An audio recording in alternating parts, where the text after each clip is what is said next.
I can no longer say that the Canes and I see management of the roster differently.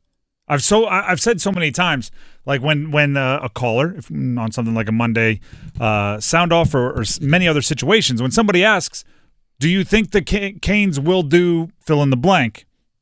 I often have to say, I don't think they will, but I would, because I am somebody that's more like, go risk it for the biscuit, go for it. They're a more patient, more let's see how it plays out organization. I can no longer say that.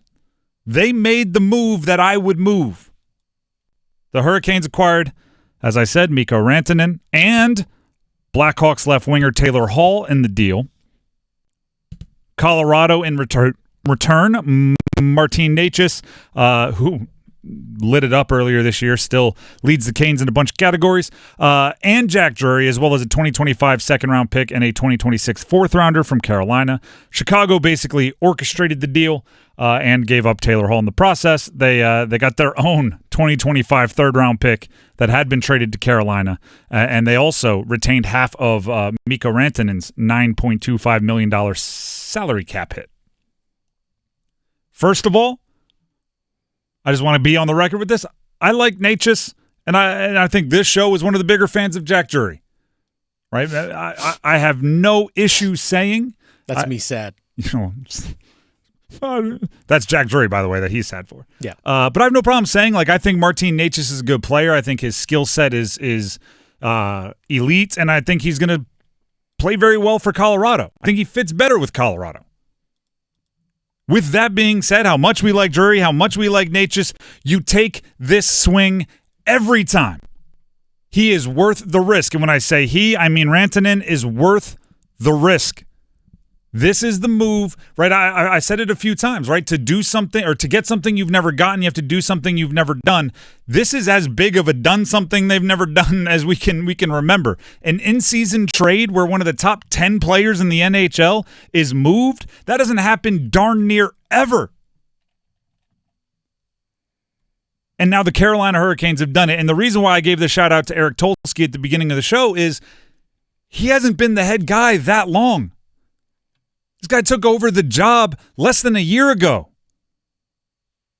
This is not, let me get my feet wet, let me see how this league works. This is, let me make the biggest splash possible because he senses a window, right? He senses an opportunity. The best part about this, right? And oftentimes the best part about doing the job we do is there are receipts. I think it was last week I started talking about how there is no big bad behemoth in the NHL this year. There is no overwhelming betting favorite to win the Stanley Cup. There isn't even like a top 2 or 3 tier overwhelming favorite to win the Stanley Cup. So because of that, it felt there for the taking, right? Like whoever makes the all-in move is going to be best situated. And then within a week, the Carolina Hurricanes brought in a top 10 player. And on top of that, it's somebody who, yes, you're going to have to work them in. You're going to have to figure out who plays well with who. What's the learn each other's games. But there's a little bit of familiarity there. Rantanen and Sebastian Aho have played in juniors and different Finnish invitationals and all those sorts of things. Rantanen talked about building chemistry with his old buddy Aho and how it's going to come over time. I think it's going to get better. Only we haven't played together in 10 years probably, last time in junior somewhere. So, but yeah, he's a good player, very smart player and easy to play with. So hopefully we can get the chemistry building and get some offense going. I love the fit of those two guys playing with each other. And it's not just because they're, of the same nationality. I think Sebastian Aho, and I think it's actually going to let me, allow me to stop just wanting more from Aho. How many times have I been on this show, and those of you that listen often, you've heard it, shoot the puck, Sebastian. Right? You be more aggressive. He's the leader in me calling for avocado selfishness, right? The good kind of selfishness. I'm going like, Aho, be greedy, be the best player. Guess what?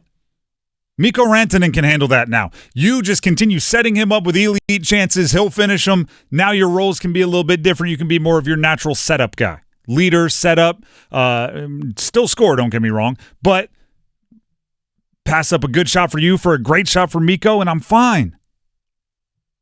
Taylor Hall, another, first of all, super experienced, obviously been in the league a long time, played in a bunch of different systems, played for a bunch of different teams. Former league MVP. Leave that out. Oh, yeah, that too. Really good player for a really long time. Obviously not what he was when he was winning Hart trophies, right? As most players do. They age and things like that. But more skill up front. Another guy you can trust in big moments at the forward spot. And as I think many veterans out there would be, Taylor Hall, as he says here, excited to play for Rod Brind'amour. He's awesome. You can tell he's into every game. He's into every shift. And he sets a high standard here, and that's what you wanted from a coach. And, I think he's someone where you have to build his trust, and once you get it, he believes in you, and there's nothing more that you want from a coach. I have talked to a lot of guys and heard nothing but good things, not only as a coach, mentor, but just as a guy and as a motivator. That's exciting for me.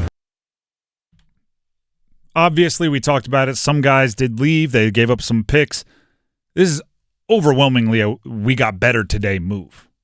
It is overwhelmingly the Canes this season are a better hockey team than they were 72 hours ago, or however long the trade was. Probably more than that. Seems like it happened 20 minutes ago. Head still spinning. And I love it. And that's not to acknowledge, or that's not to downplay the risk. There is risk. Rantanen, if he doesn't sign that long-term extension at some point before this offseason, this deal will be looked at by history very, very, very differently. Especially if Necas goes on to something crazy with Colorado playing alongside McKinnon, which McKinnon has that ability to do that with certain players. I'm not saying it is foolproof. I'm saying you had to do it. If this becomes an option, you have to do it. Eric Tulsky, the GM, was on with Adam Gold earlier today, the show that precedes this one right here on 99.9 The Fan, and Tulsky talked about the known risks that come with the trades. Of course, we are going to try and get Mikko extended. We would love to have him here long term. We are okay with all of the risks that this deal entails. Ultimately, there are players who just feel like a perfect fit for us. And when you find one of those, sometimes it's okay to stretch a little bit and go beyond what you would normally do. There it is. I think, like, for lack of a better term, I think he's seeing the field really, really well. Mm-hmm. As a GM, he is seeing the field really, really well. I know you're excited, Dennis, because you pointed it out to me, that they didn't give up any first-round picks or any of their top prospects. No. That's... And by the way, Kokoniemi and Roslovic, some of these guys mentioned, I'm not even sure they're done. Right? There's still 6 weeks before the trade deadline. Not saying I expect those guys to move, but if they so see it as necessary, perhaps they could. Tulsky, to me, it feels like he's seeing the field well. And what I mean by that is he's seeing the future of the league, the rising cap. He's seeing that he may have just sold very high on a player who was in the midst of a career year and brought in somebody who, even in a non-career year might score 100 points. Mm-hmm. There's leveling up, there's tiering up, and that's exactly what they just did. You mentioned 100 points. Mm-hmm. Mikko Rantanen in 81 career playoff games has 101 points. In 81 playoff games, not a regular season of 100 points, which he has multiple playoff games where things get tighter, things get tougher, things are more difficult. Where you're playing better opponents. Yes. With more on the line. When they won the Stanley Cup just a couple of seasons ago, in 20 games played, he had 25 points. Goodness. That's the reason why you brought the dude in. That. Honestly, I'd be okay if they paid a decent amount more. Now it does become you want to re-sign him, right? And sure. On whatever Friday, right? Of course, the news broke right after our show. On Friday, one of my first thoughts was, how long are we gonna give the Canes before we start pressuring them to re-sign Mikko Rantanen? And my suggestion was we wait till Monday. We let him celebrate over the weekend. Multiple fans were like, now, what are you talking about? No, we don't wait. Let him get the Raleigh first. Yeah. Let's bring him a cookout tray and a bow box. All right, we got to wait for now. And I get the urgency, but at the same time, you have time for it. It's part of the trade. It happens so early. Sell yourself, right? Go play well. Put him in good situations. Win. It'll be easier to get that contract extension. I was on Eric Tulsky's presser on Saturday, and he did say this is like a recruiting pitch. Getting him early as opposed to the trade deadline, it's a recruiting pitch.